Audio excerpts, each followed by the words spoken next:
In verse 3, Jesus says to the lawyers, is it lawful to heal on the Sabbath day?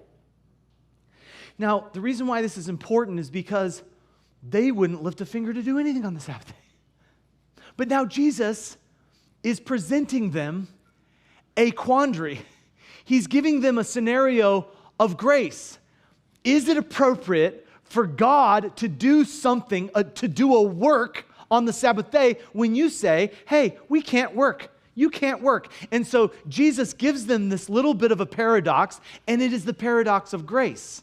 The fact that God is willing to heal, to do this work in this man on the Sabbath day. And look at what happens. They held their peace.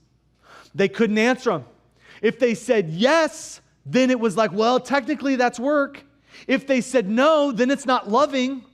I want to say that God, when He encounters you with grace, it's always with His truth. It's within the guidelines of His truth. And so God cares enough about you to pull you from your sin and to transform you. Last week we talked about that everyone is welcome at the table of grace, and we're so thankful for that. But God doesn't lead you to the table of grace to keep you the way you are. He leads you there to transform you from the inside out. And so every time we see Jesus, He's transforming people. He's bringing a little bit of heaven down to earth.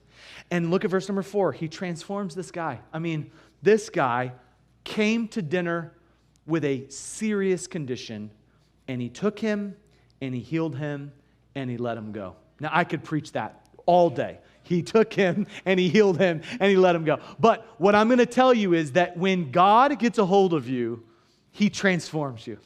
And when God's grace starts to do a work inside you, it changes all of you. It changes your desires. It changes your perspective. It changes you from the inside out. And so I want to give you 4 transformational truths regarding grace. I'm going to spend a lot of time on the first one, lay the foundation, and we'll go quickly through the next 3. I want you to see the first, and that is that grace empowers the humble. Grace empowers the humble. Now, I don't have time to go through it, but if you look at verse 5 through verse 10, you will see they're jockeying for position. They want to sit at the head table. Do you remember when you were young having to sit at the kid table? I hated that. When I was 9 years old, I specifically remember being 9, going to my relative's house. My dad has 9 brothers and sisters, and we would have a huge reunion with just dozens of immediate family members. And I remember sitting at the kids' table and looking up and seeing the teens and the adults at the adult table thinking, they have better food than we have. And man, I want to be at that table. I should be at that table. And so this was a cultural thing that's talked about more than just inside the Bible. Josephus wrote about this. Papias wrote about this.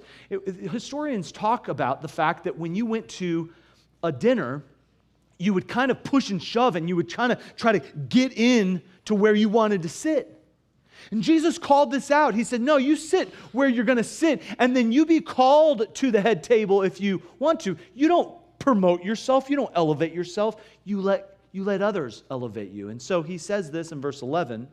He says, whosoever exalteth himself shall be abased, and he that humbleth himself shall be exalted.